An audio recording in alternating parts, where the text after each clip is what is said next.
Welcome back to Healing Old Wounds. In this episode, I experience my very first American holidays, Thanksgiving and Christmas. There is warmth and kindness, but also the sting of betrayal as family tensions surface. Listener discretion is advised. There are moments in life when the past stops being a memory and begins to breathe again. For a long time, I believed distance could protect me, that new rooms, new streets, and new routines could quietly seal old doors behind me. I learned how to laugh, how to study, how to move through the world as though nothing inside me had changed. But fear does not disappear just because we stop speaking its name. It waits, it listens, and sometimes it finds its way back into the room before we are ready to face it. I didn't know it yet, but the fragile sense of safety I had been building was about to crack. The quiet rhythm of my days was about to shift, and the child inside me, the one who had learned to stay silent, was about to be pulled back into a place she had tried desperately to leave behind. Then the house grew quiet, and in that silence everything changed.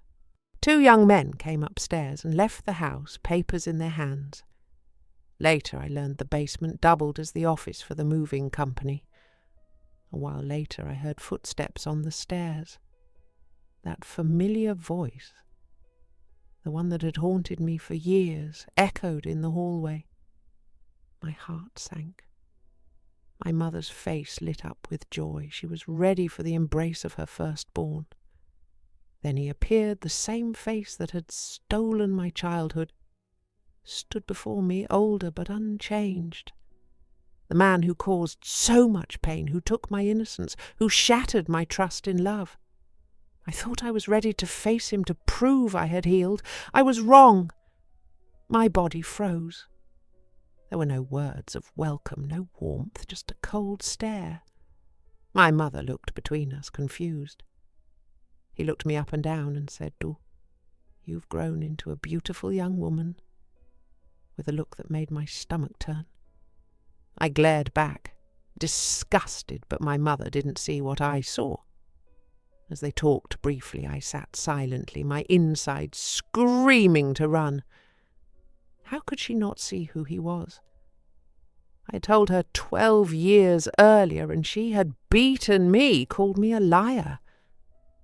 And here we were again, trapped in the same denial, the same pain, the same silence. That night, I barely slept. The air in the house felt heavy, filled with ghosts of my past. The next day, the rest of my siblings arrived. Their visits were polite but cold, a formality more than a reunion. I felt the weight of regret pressing down. Why had I come? I felt like a lost soul in a crowded house, lonelier than ever. A couple of days later, I learned it was a holiday I had never heard of, Thanksgiving. Family and friends would gather at Ahmad's home for a special meal. Thanksgiving morning, I wandered into the kitchen for a small snack. Without warning, Hakeem walked in behind me and slapped me on the backside. A jolt of shock and anger shot through me. He laughed. Then, as if it were a joke, said, "If you get fat, no man is going to want you." I froze, humiliated, furious, and suddenly 6 years old again. All the strength I thought I had built, all the miles I had travelled, collapsed into that single awful moment. Thanksgiving, my first. An early dinner at Ahmad's house brought nearly everyone together, everyone except Hakeem. I was grateful for that. Omar came to pick us up. As we drove through the cold November air, I wondered how Ahmad's tiny house could possibly hold us all. Ahmad's wife greeted us with genuine warmth. her children polite and beautiful. I loved playing with them. Their laughter felt like a small pocket of normal joy. The kitchen was filled with rich aromas. Perfectly roasted turkey, stuffing fragrant with herbs, and a table crowded with appetizers and desserts. I had never tasted turkey before. Everything looked and smelled amazing.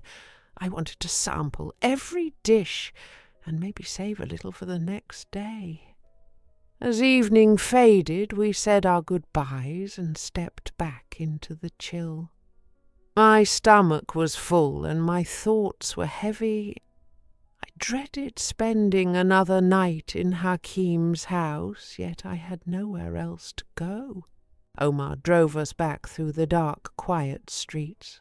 When we reached the house, Hakim's car sat in the driveway. My mother handed Omar the spare key Sue had given her, but the lock wouldn't turn. He tried again, it didn't turn.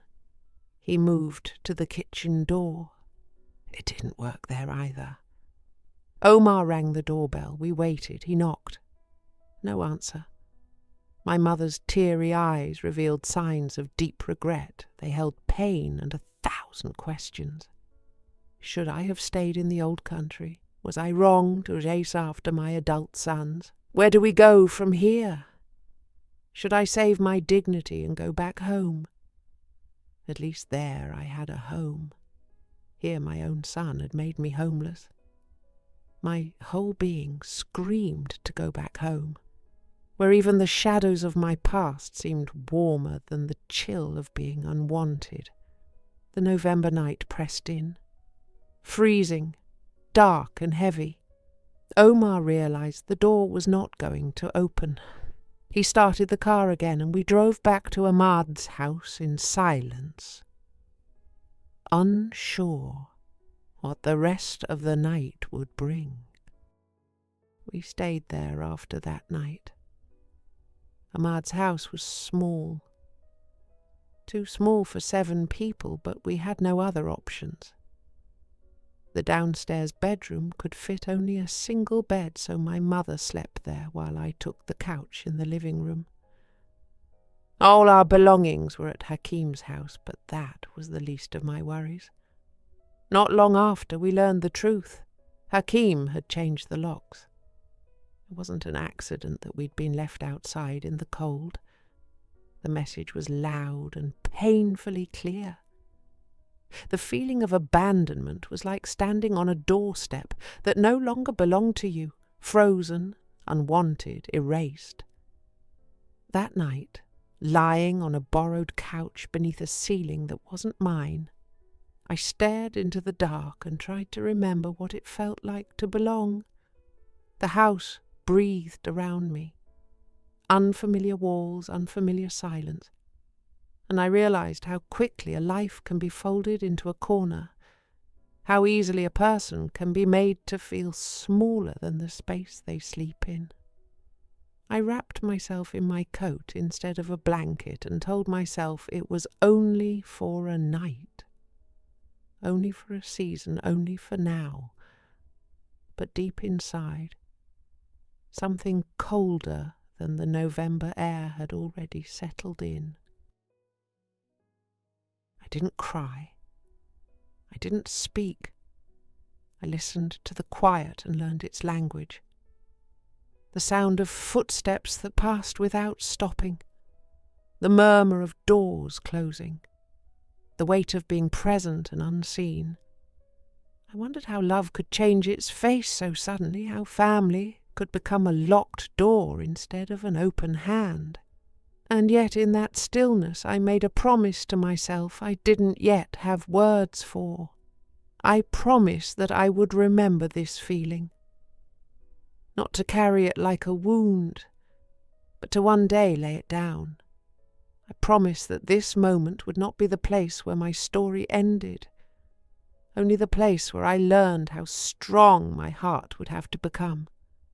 So I closed my eyes and held on to the smallest, quietest hope, that somewhere beyond this night, beyond this house, beyond this cold, there was a version of me who would stand in her own light again, and I believed just enough that one day I would find her.